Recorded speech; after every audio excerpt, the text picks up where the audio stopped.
I want you guys to think of two different hunting scenarios for me. Imagine two separate areas, okay? Over here in this area, you've got a really highly attractive food source. You have a food source that's going to last with good adjacent cover next to it. A lot of deer over here using this food source, okay? Now, over here in example number 2, I want you to think about a hunting scenario where you're the only one out there hunting it, okay? You can hunt this area when you want, you can hunt it how you want, and you can hunt anywhere you want in this area, okay?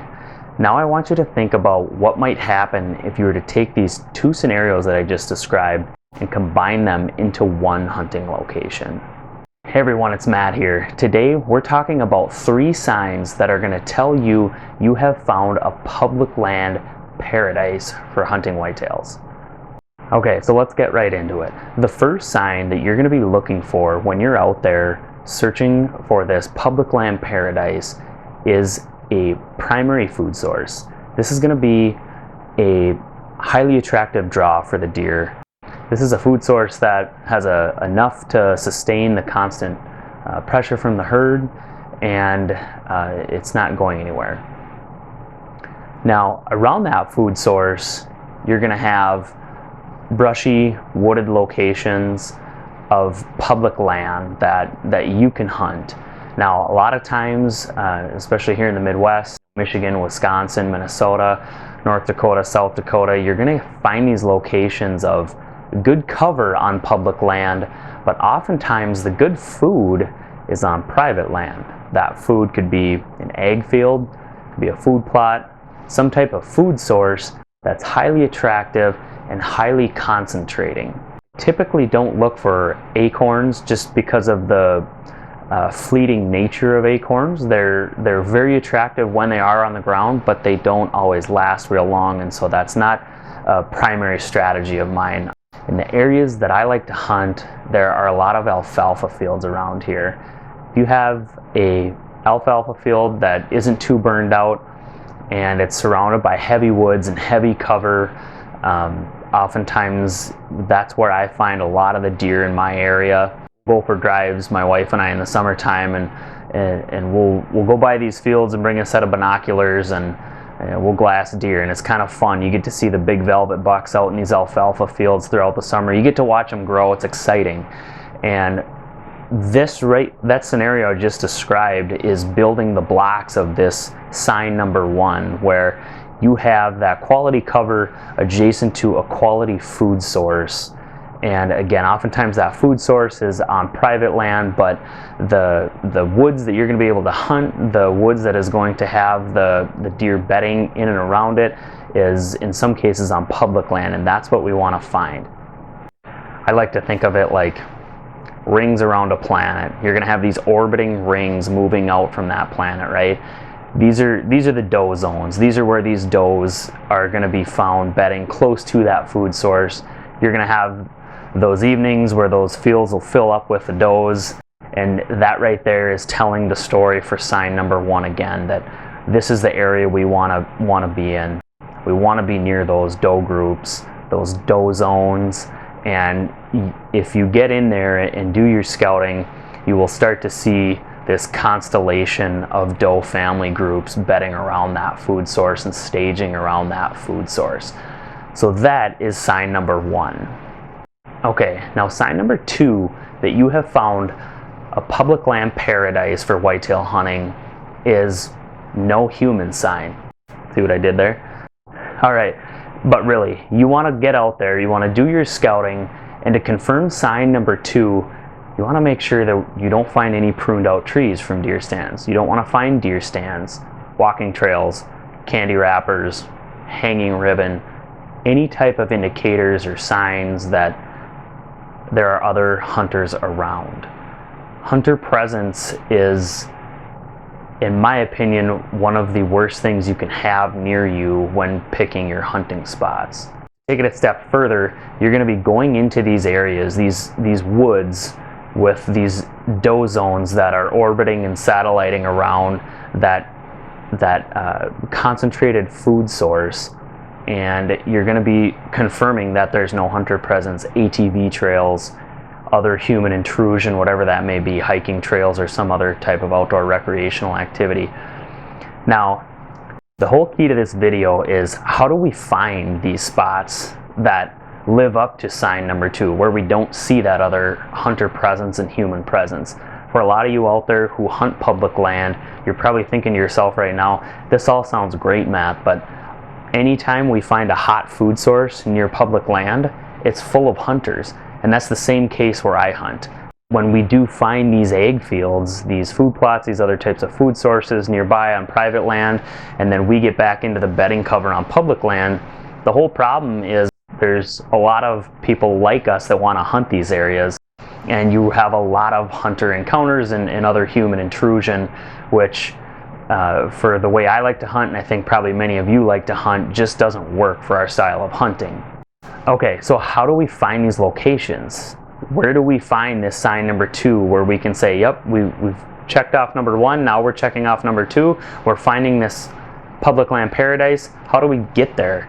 Well, it starts with aerial photos. You need to get on Google Earth and begin with that nucleus or that concentrated area of food that you know those deer are going to be satelliting around, okay? That's step 1. Now, as we move down the list of hierarchies, you need to now begin to look for those areas with no human intrusion, no hunter intrusion. And we're going to know we find those areas when you have inhibiting factors or inhibiting features. A couple of my favorites are soggy swamps and beaver ponds. There's really no good way for a hunter to cross either one of these. So in some scenarios, you might find that with private land over here and public right here, there's a, let's call it a barrier of a soggy swamp. And when I say that, I mean a swamp that holds water year round. It's not dry and it's wet enough to where you need at least hip boots or better. And in some cases of, say, a beaver pond, you would need a boat or a canoe to get across. These two features are going to eliminate tons of people. And the soggy swamp or the wet swamp is one that I use frequently, and I have 2 prime spots that fit this bill, what we're talking about today, and they include, or they require me using hip boots to get back into them, and that's by design. Okay, another inhibiting feature to other hunters is distance. If you can find areas on the backside of private land or near these primary food sources where it requires walking in a half mile, that's going to eliminate most hunters. If you stretch that to 3/4 of a mile, you've just about eliminated everybody else. Now, this is assuming that you're willing to put that effort in and you're willing to go in that far, but chances are if you're watching this video, you're like me, and that's a small price to pay for a big mature buck on the ground in November. So let's think about this.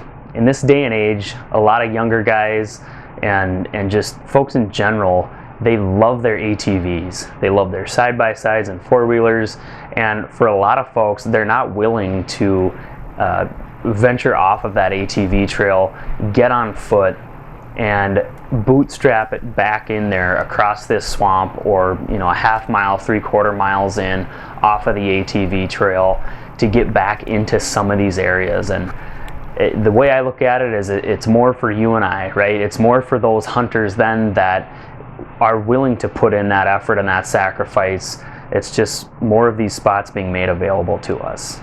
Okay, so we've started with our first sign, and that is finding that red hot food source, that consistent quality food source that's going to last the whole fall.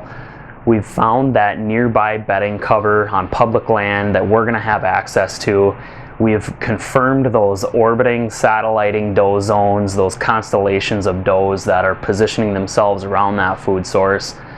And we've eliminated just about every one of these scenarios until we found the one that has that inhibiting factor to hunter access.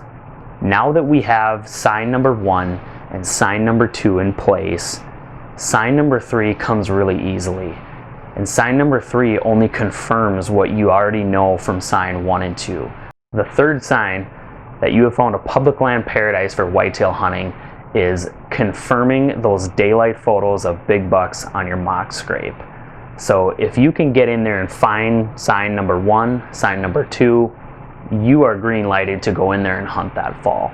That is going to be a location where you will have a crack at those biggest bucks in the herd, because you've combined 3 of the things that they seek out most: food, does, and isolation from human intrusion. Again, if you can get in there and find these spots, those big bucks will be there. With this mock scrape, I talk about it in my other videos, but it's going to do 2 things for us. It's going to allow you to monitor and confirm what you know in that herd, that this is indeed an area that holds those biggest and most mature bucks in this area, and that I'm also getting them in daylight. That's critical.